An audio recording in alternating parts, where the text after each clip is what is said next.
Myself, Roshan Biju of S4 Mechanical. I am here to take a presentation on the topic bracing, and my colleagues Sharon and Gobi will be taking presentations on filler materials and bracing flexes. What is bracing? Bracing is a metal joining process. Here, the coalescence is produced by heating the workpiece below its melting point and the filler materials above its melting point. Here, only the filler materials is melted and used to form the joint. The filler materials used in bracing are non-ferrous alloys. They are having a lower melting point than the base metals. When melted, the filler materials is distributed between the surface of base metals by the way of capillary actions. Now we can see the differences between bracing and fusion welding. In bracing, the surface to be braced are heated but not melted. But in the case of fusion welding, surface to be joined are melted to form the joint. In bracing, the molten filler material spreads by capillary action. But in fusion welding, molten filler materials mixes with molten base metal and solidifies there itself. In bracing, there is no penetration of filler materials into the base metal, while there is penetration into the base metal in the case of fusion welding. The filler materials are low melting point alloys different from base metals in the case of bracing, while they are having nearly the same composition as that of the base metal in fusion welding. Large variety of dissimilar metals can be brazed, while it is not possible in fusion welding. And the base metals of thinner dimensions can be brazed. The similar one is not possible in fusion welding. Now we can see the steps involved in brazing process. The first one is that we need to clean and prepare the surface to be brazed. Then flexing both the base metal and the filler metal surfaces. Aligning the base metal parts to be joined. Heating the base metal parts. Applying brazing filler into the joint. Cooling the brazed joint. And removing the flex residue from the completed joint. The joint types used for brazing includes the butt joint, the lap, the scarf, step butt, T, sandwich lap, etc. They are given below. The base metals which are joined by brazing process includes the aluminum and aluminum alloys, magnesium and magnesium alloys, copper and copper alloys, beryllium, low carbon and low alloy steels, nickel and nickel alloys, stainless steels and cast irons, high carbon steels, and ceramics. Hi, myself Sharon here from S4ME, roll number 47, and I'll be presenting about filler materials. Filler materials are alloys or elemental metals which forms the joint. It is placed between two or more components and it has a lower melting point compared to the components and is melted and solidified, forming a joint with a brazing assembly. A variety of alloys are used as filler materials for brazing, which is dependent upon the use or application of method. Generally, it is made up of three or more metals to form an alloy with the desired properties.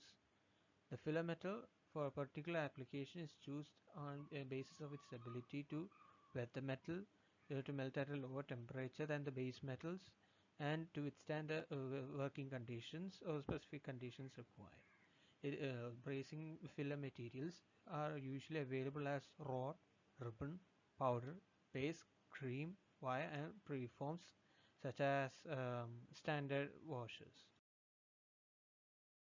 Now, the characteristics of regular filler materials are its melting temperature must be compatible with the base metal.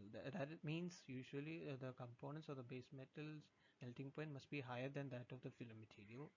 Surface tension in the liquid state of the filler material must be low for good wettability of the surfaces.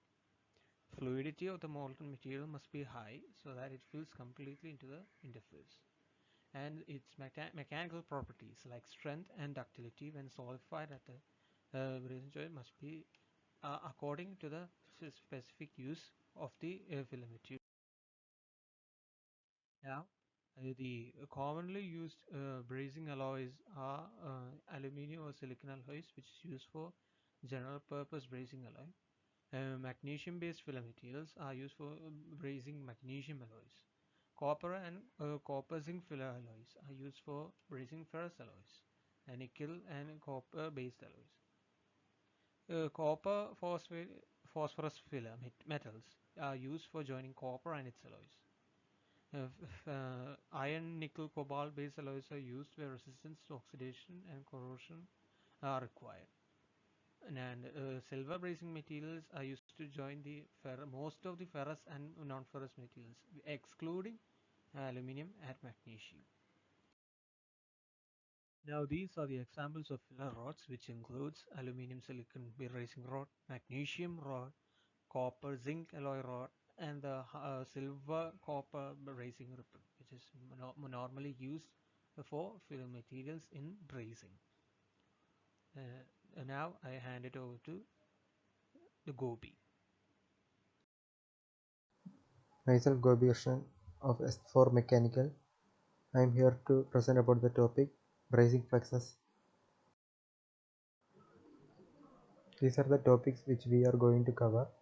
First one is the bracing flexes and its advantages, disadvantages and its applications. Bracing flexes. Before that, what is bracing? Bracing is a metal joining process in which two or more metal are joined by melting and flowing a filler material into that joint. The flex which is used in bracing process is called bracing flex. A bracing flux is simply a chemical compound which is applied to the joint surface before the bracing process. The coating of the flux on the joint guards the surface from air, thereby preventing oxide formation. It also dissolves and absorbs any oxide that forms. It also helps in the capillary action of the filler material. A capillary action is the force that pulls molten filler metal through microscopic pores. The flux helps in the free flow of filler material. The bracing flux should have a melting point lower than that of the filler material. Also, it should not decompose at high temperature, should not cause any contamination of braced joints. Flux is generally in the form of powder or paste. Major constituents of the flux are fused borax, and fluorides of sodium, potassium, and lithium.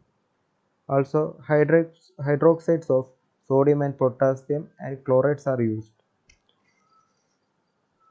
Flux coating over the filler material is to be removed after the bracing joint has cooled down.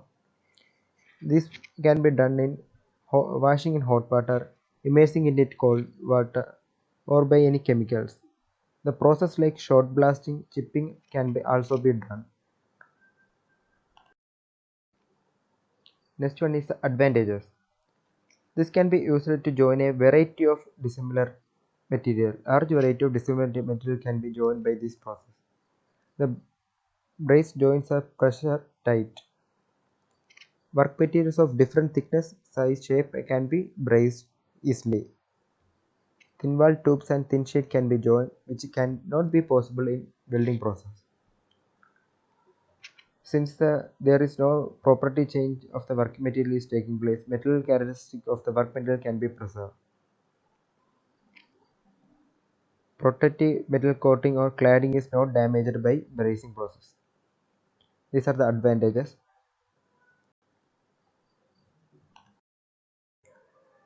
Some of the disadvantages of the bracing process are large casting and heavy plates cannot be braced easily. The flex residue may cause corrosion when not removed properly.